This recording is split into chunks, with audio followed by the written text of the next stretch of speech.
नमस्कार, आप देख रहे हैं विपक्ष ऑलवेज बेदम। मैं हूं परवीन शेख। बिहार एग्जिट पोल ने महागठबंधन का बेड़ा गर्क कर दिया। सभी एग्जिट पोल बिहार में एनडीए की सरकार बना रहे हैं, जिसके बाद महागठबंधन में भगदड़ शुरू हो चुकी है। कांग्रेस के सीनियर नेता शकील अहमद के इस्तीफे की गूंज दूसरे चुनावी राज्यों तक पहुंच चुकी है। लोकसभा चुनाव के बाद से ही बीजेपी हरियाणा, महाराष्ट्र से दिल्ली तक शानदार जीत हासिल कर रही है, जिससे विपक्षी दलों में दहशत है। सबसे बुरी स्थिति कांग्रेस की है, जहां राहुल गांधी के खिलाफ बड़े नेताओं ने मोर्चा खोल दिया है। मोर्चा तो चुनाव आयोग ने ममता के खिलाफ भी खोल दिया है।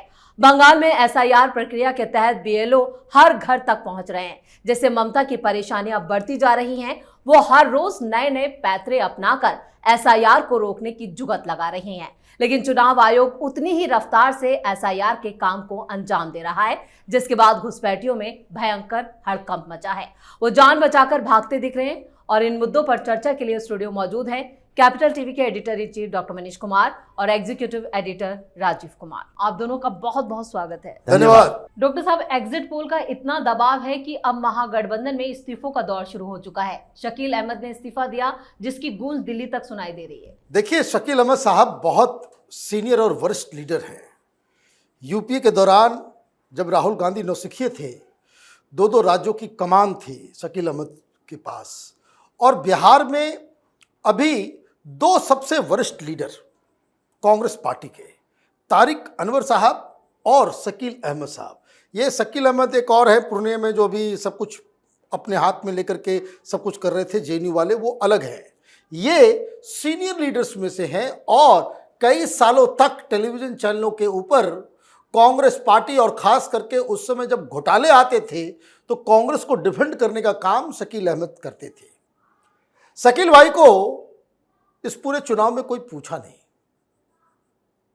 कम से कम आप इतनी तो इज्जत दे अपने सीनियर लीडर्स को। तारिक अनवर ने क्या कहा एग्जिट पोल आते ही वो भी भारी मन से उन्होंने कहा, टेलीविजन पे आकर के उन्होंने कहा कि अगर एग्जिट पोल अगर सही है तो फिर हमसे गलती हो गई जनता के मूड को समझने। वो साफ साफ कह रहे हैं कि राहुल गांधी बेवकूफ आदमी है, जनता के मूड को नहीं समझ सके और हम लोग गलत लाइन पे चले गए।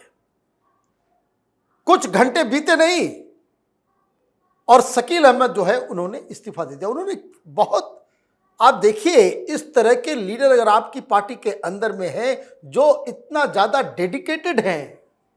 आप ये मुकेश सहनी को लेकर के साथ में घूम रहे थे यात्रा में, एक दिन शकील भाई को ये इज्जत दे दी होती, साथ में लेकर के घूम गए होते, तो ऐसा लगता कि आप सीनियर्स की इज्जत करते हैं।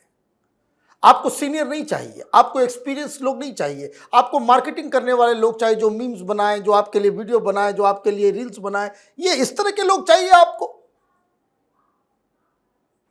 उन्होंने बड़ा इमोशनल लेटर लिखा कि वो किसी पार्टी में नहीं जा रहे हैं, बस अब हो गया। और ये हालत, ये तो शुरुआत है। कांग्रेस पार्टी में बिहार का रिजल्ट आते ही ऐसा भगदड़ बचेगा, जैसे पतझड़ में पत्ते गिरते हैं वैसे इस्तीफों की बारिश होने वाली है। कारण कि राहुल गांधी हमेशा जिस राज्य में चुनाव के लिए जाते हैं वो ऐसे ऐसे मुद्दे उठा लेते हैं। हरियाणा में क्यों हारे आप? पहलवान के मुद्दे से आप जीत जाएंगे, पहलवान के मुद्दे से आप जीत जाएंगे। आप यहां वोट चोरी और चुनाव के दौरान भी आपने उस मुद्दे को रखा जिसका कोई असर नहीं हुआ। रिकॉर्ड वोटिंग हुई बिहार के अंदर। मतलब जनता जिस इलेक्शन कमीशन के ऊपर भरोसा दिखा रही है उसको ही आप आड़े हाथ ले रहे हो। तो ये राहुल गांधी तो चारों तरफ से घिरेंगे ही कांग्रेस पार्टी के अंदर, और सारा ठीकरा, चाहे वो मुकेश सहनी हो, चाहे वो तेजस्वी यादव हो, चाहे वामपंथी हो, ये चुनाव हारने के बाद सारा कूड़ा करकट जो है वो राहुल गांधी के सर पे फेंकने वाले हैं। बिल्कुल, जिस तरह से एग्जिट पोल आए हैं और बिहार चुनाव के नतीजे आते ही सबसे ज्यादा बुरी स्थिति कांग्रेस की नजर आ रही राजीव सर, लेकिन इसका दूसरे राज्यों में जिनमें चुनाव होने वाले उन राज्यों में कितना असर पड़ेगा? देखिए, सबसे ज्यादा बुरी स्थिति कांग्रेस की इसलिए है क्योंकि कांग्रेस केवल बिहार में चुनाव नहीं लड़ती है, राजद बिहार में चुनाव लड़ती है। मुकेश सहनी बिहार के नेता है। ये वामपंथी पार्टियां बिहार तक ही सीमित है, उसमें से सीपीआई एमएल सीपीआई सीपीआई-एम, ये दोनों पार्टियां हैं जो 2-3 राज्यों में थोड़े से असर दिखाती है, लेकिन इनका भी कुनबा पूरी तरह से सिमटा हुआ है। ये केरल में जानते हैं कि बिहार का कितना प्रभाव पड़ सकता है, बंगाल में इनको पूरी तरह से साफ कर दिया गया है। तो अब कांग्रेस की समस्या इसलिए बढ़ेगी क्योंकि पिछले चुनावों में भी जो भारतीय जनता पार्टी ने हराया, वहां में से हरियाणा में डायरेक्ट फाइट कांग्रेस और भारतीय जनता पार्टी से थी। दिल्ली में कांग्रेस तीसरे दर्जे की पार्टी थी जो उभर कर सामने नहीं आ पाई। कोशिश तो की थी, लेकिन आप उभर नहीं पा रहे। रीजनल पार्टी जहां भारतीय जनता पार्टी को चुनौती देती है, वहां आप पूरी तरह से साफ रहते हो। जहां पर आप डायरेक्ट भारतीय जनता पार्टी से फाइट करते हो, वहां भी आपकी स्थिति कमजोर नहीं, खत्म हो जाती है, वहां आप चुनाव उठा नहीं पाते हो। तो ऐसी स्थिति में सवाल तो कांग्रेस के ऊपर ज्यादा उठेंगे, उसके नेता उठाएंगे कि हमारा भविष्य क्या है। राहुल गांधी का भविष्य तो दिख रहा है, वो तो कांग्रेस के सर्वे सर्वा आला कमान बने रहेंगे, और हमारा भविष्य क्या होगा। या फिर उस पीढ़ी के नेता जो कि अभी वरिष्ठ कांग्रेस के नेता हो चुके हैं, जिसको राहुल गांधी पूछ रहे हैं नहीं पूछ रहे हैं, लेकिन उनको अपने बेटे के, अपने परिवार वालों के भविष्य का ख्याल है। वो स्थितियां हैं क्योंकि ये सारे नेता तीसरी दूसरी पीढ़ी के कांग्रेसी हैं। शकील अहमद खान को देखिए, शकील अहमद वो नेता है जिनके दादाजी भी विधायक थे, अहमद गफूर, जिनके पिता भी विधायक थे, शकूर अहमद, और जो खुद भी विधायक 80 के टिकट के बाद, ये अपने पिता के बाद ये विधायक बनना शुरू किए, उसके बाद विधायक बने, सांसद बने, ये कई पदों पर रहे, बिहार प्रदेश के कांग्रेस अध्यक्ष भी रहे। तो ऐसी स्थितियों में सबको लग रहा है कि आगे क्या, आगे राहुल गांधी तो छोड़ेंगे नहीं, राहुल गांधी अलग होंगे नहीं। उन्होंने तो प्रियंका वाड्रा को भी दबोच कर रखा, यहां तक कि उनकी महत्वाकांक्षा ऐसी थी कि मां बेटे ने मिलकर अपने परिवार में ही लंबे समय तक प्रियंका वाड्रा को आगे नहीं बढ़ने दिया। तो ऐसी स्थितियों में कांग्रेस पर ज्यादा सवाल उठ रहे हैं। इस्तीफे उसके हो रहे हैं कि आगे चुनाव पश्चिम बंगाल में है, वहां पर कांग्रेस का कोई लीडर दिख नहीं रहा। अधीर रंजन चौधरी को इसलिए साइड कर दिया गया क्योंकि वो बार बार ममता बनर्जी को चैलेंज करते थे। अब एक नया प्रदेश अध्यक्ष कोई सरकार बनाया, वो है जो चुपचाप बैठा रहता है ममता बनर्जी की गोद में, उसी से पैसे लेता है, सेटिंग करता है, और कांग्रेस के बदले कांग्रेस के खिलाफ बैटिंग करता है, जैसे अखिलेश प्रसाद सिंह बिहार में किया करता था। किसी तरीके से ये सोशल इंजीनियरिंग के कारण लोगों ने बताया, तो आखिर में राहुल गांधी जातीय समीकरण के लिए एक दलित लीडर राजेश राम को प्रदेश अध्यक्ष बनाए। तो जो स्थितियां चल रही है उसमें पश्चिम बंगाल हो, केरल में देखिए शशि थरूर पहले ही बगावत कर चुके हैं और ये इंतजार कर रहे हैं, वो शकील अहमद खान नहीं है। देखिए दोनों में अंतर है। शकील अहमद खान को अपनी छवि का बहुत ज्यादा ये सेव करने की जरूरत थी कि हम एक मुस्लिम लीडर हैं, अगर चुनाव के बीच इस्तीफा देते हैं तो कांग्रेस को नुकसान होगा, महागठबंधन को दिक्कत होगी। अभी तो केवल राहुल गांधी को चैलेंज कर रहे हैं। उन्होंने कहा कि अभी के वर्तमान नेतृत्व से नाराज हैं, कांग्रेस के सिद्धांतों से नाराज नहीं है। तो उनको जरूरत थी कि अपना चेहरा को बचा के रखो, तो चुनाव से पहले इस्तीफा ना देकर चुनाव के बाद दिया। शशि थरूर को इसकी जरूरत नहीं है, वो चुनाव का इंतजार कर रहे हैं कि उस समय माहौल जैसे ही केरल का बदले, हम पाला बदल लें। उनका राजनीतिक करियर खत्म नहीं होगा, बल्कि कांग्रेस को तोड़कर वो नए राजनीतिक सफर पर चलेंगे, जैसे सिंधिया चले, जैसे आसिफ सिंह चले, जैसे कि इधर जितेंद्र प्रसाद सिंह चले। ये कई कांग्रेस के नेता, मिलिंद देवड़ा तक, ये वहां से हट के अपनी राजनीति को आगे बढ़ा रहे हैं। तो यही स्थिति होने वाली है कांग्रेस की। बिल्कुल, कांग्रेस में एक बड़ी टूट होने वाली है। लेकिन डॉक्टर साहब, एसआईआर को लेकर ममता बनर्जी की परेशानियां बढ़ रही हैं। वो जितना ज्यादा चुनाव आयोग और एसआईआर को चैलेंज करती हैं, उनकी दिक्कतें और बढ़ जाती हैं। देखिए, दिक्कतें बढ़ेगी ही। सुप्रीम कोर्ट से लताड़ पड़ी है कि भाई क्या दिक्कत है आपको। अब एक बड़ी अजब कहानी आई कि कोई कॉलोनी मुसलमानों की थी, वहां 2 लाख वोट, और जब वहां पे ये बीएलओ लोग पहुंचे, मालूम चल रहा है कि यहां तो 20,000 भी लोग नहीं है। वो पूरे इलाके में फर्जी वोटर जो है वो, उनकी संख्या इतनी ज्यादा, कहां गए ये लोग, कैसे गए ये लोग, ये सारी चीजें ये बीएलओ जो जाकर के घर घर जा रहे हैं, फिजिकल वेरिफिकेशन कर रहे हैं कि ये आदमी है या नहीं है, और उसके साथ साथ अलग अलग पार्टी के भी नुमाइंदे साथ में जा रहे हैं कि जो बीएलए, जो अलग अलग पॉलिटिकल पार्टीज के। तो मालूम चल रहा है कि अब वहां मार पीट शुरू हो गया है, बीएलओ को पकड़ धकड़ किया जा रहा है, ये सारी चीजें हो रही है। ये समस्या ये है कि इनके जो वोट बैंक्स हैं, जो इन लोगों की पूरी, मुझे एक अधिकारी ने कहानी बताई कि भाई साइलेंट वोटिंग पहले हुआ करता था, वामपंथियों ने क्या क्या किया था। ये जाते बोलते कि बैलेट बॉक्स होना चाहिए। गुंडागर्दी इस तरीके से होती थी बंगाल के अंदर में कि आपका बूथ है, वो 4 गुंडे खड़े हो गए, वहां अंदर जाकर के किसी को बोल दिया, और जो एक बैलेट पेपर उठा करके आप ले आए, बैलेट पेपर उठा करके ले आए तो उसमें तृणमूल मार दिया या वामपंथी मार दिया, वो अपनी पार्टी के गुंडे वो मार के चले गए। और उसके बाद जो लोग भी जा रहा है उसको उस अपना वो मुहर मारा हुआ कि भाई ये अंदर डाल देना, और जो तुमको मिलेगा, जो बैलेट पेपर तुमको मिलेगा वो लेकर के बाहर आ जाना, खाली खाली।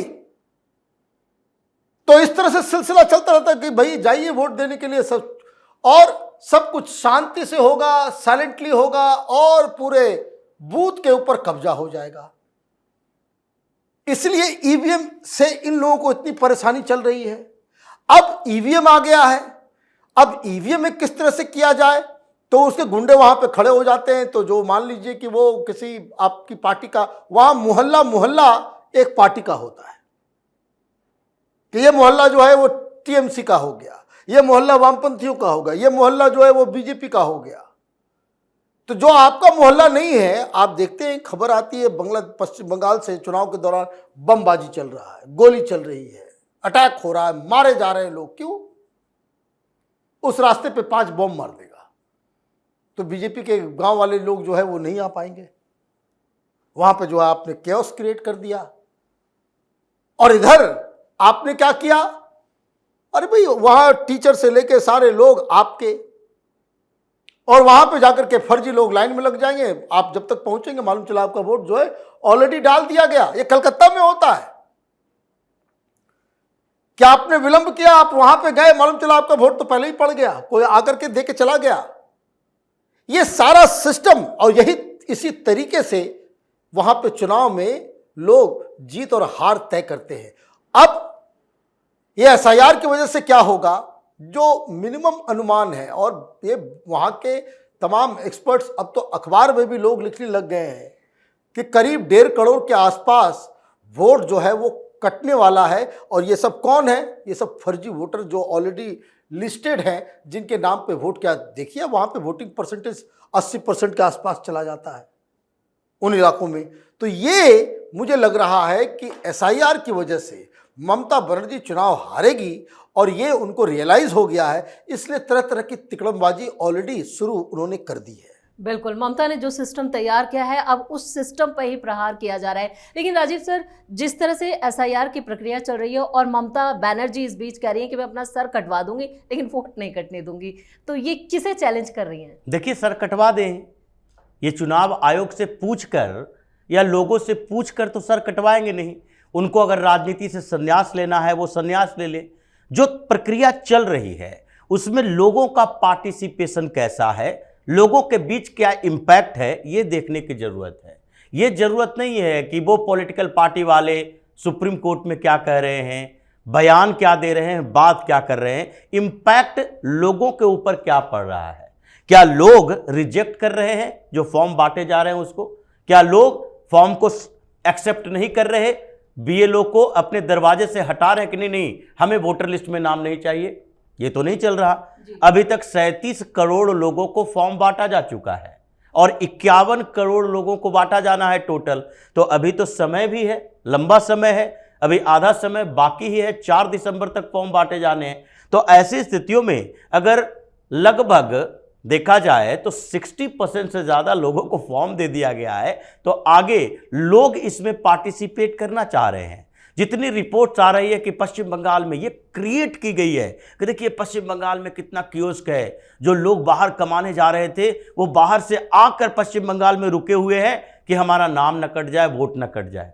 वो काम पर नहीं जा पा रहे हैं, बेरोजगार हो रहे हैं। देखो अलग अलग जगहों पर जहर खा रहे हैं, सुसाइड कर रहे हैं, आत्महत्या कर रहे हैं। ये एसआईआर के कारण कर रहे हैं।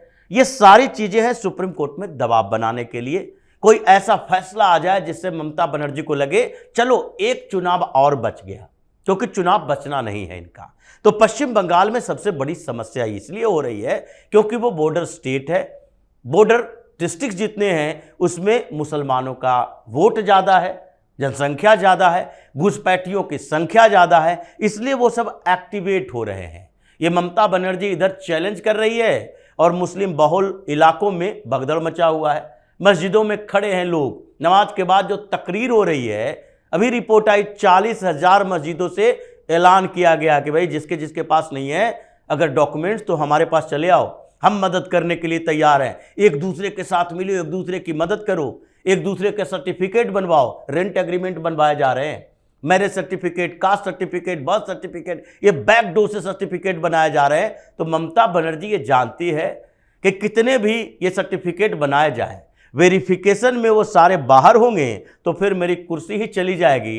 अब सर कटवाने का मतलब यही होता है कि राजनीति से उनका सर कटने वाला है, कुर्सी जाने वाली।